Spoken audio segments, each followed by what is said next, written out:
शरीराला त्रास झाला की मनाला त्रास होतो आणि मनाला त्रास झाला की आपोआपच पैशाला पण कात्री लागते. शरीराच्या त्रासाबरोबर दवाखाना सुरू होतो. दवाखान्याबरोबर मानसिक स्थिती पण बिघडते. माणूस जास्तीत जास्त चिंतेने खातो, स्वतःला खातो. कशामुळे काय प्रश्न उत्तरच सापडत नाही. मुलं बाळ घरामध्ये आजारी पडतात, स्त्रियांना त्रास होतो. हे सगळं कशामुळे होतं? काय कारण आहे त्याच्या पाठीमागे? तर तुमच्या घरामध्ये कोणाला साती आसरा किंवा मोठ्या बाया किंवा काही लोक त्याला मावलया पण म्हणतात, यांची कोणाला घरामध्ये संचार आहे का? त्याचप्रमाणे कोणाच्या तरी मावल्यांना जरी तुम्ही गेला असाल तर त्यांचा सुद्धा त्रास आपल्या पाठीमागे येतो. त्यांना तुम्ही त्यांचा मानपान केलाय का? तो मानपान कसा करायचा? त्याच्यासाठी काय करायचं?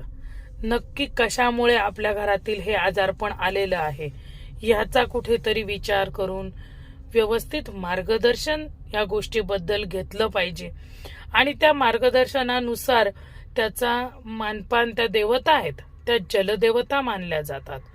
आणि त्यांचा जर मानपान केला नाही तर घरामध्ये जसे मी तुम्हाला मगाशी सांगितले तसे सगळ्या प्रकारचे त्रास सुरू होतात.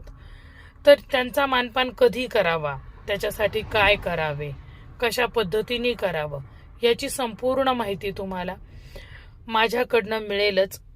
जर तुम्हाला त्याची डिटेलमध्ये असा त्रास जर तुमच्या कुटुंबामध्ये कुणाला होत असेल तर तुम्ही नंबर देत आहे, या नंबरवरती संपर्क करू शकता, अपॉइंटमेंट घेऊन बोलू शकता आणि त्याबद्दल योग्य मार्गदर्शन घेऊन त्या पद्धतीने तुम्ही जर का त्यांचा सगळं त्रास किंवा त्यांचं नैवेद्य पाणी केला किंवा काय त्यांचं म्हणणं आहे, मानपान करणं आहे, काय नक्कीच अडलंय हे बघून योग्य मार्गदर्शनानुसार जर तुम्ही चाललात तर तुम्हाला सुद्धा ह्या त्रासातून बाहेर पडता येईल. असे अनेकांना उपाय देण्यात आलेले आहेत. तुम्हाला सुद्धा हवा असेल तर जरूर संपर्क करा. नंबर देत आहे.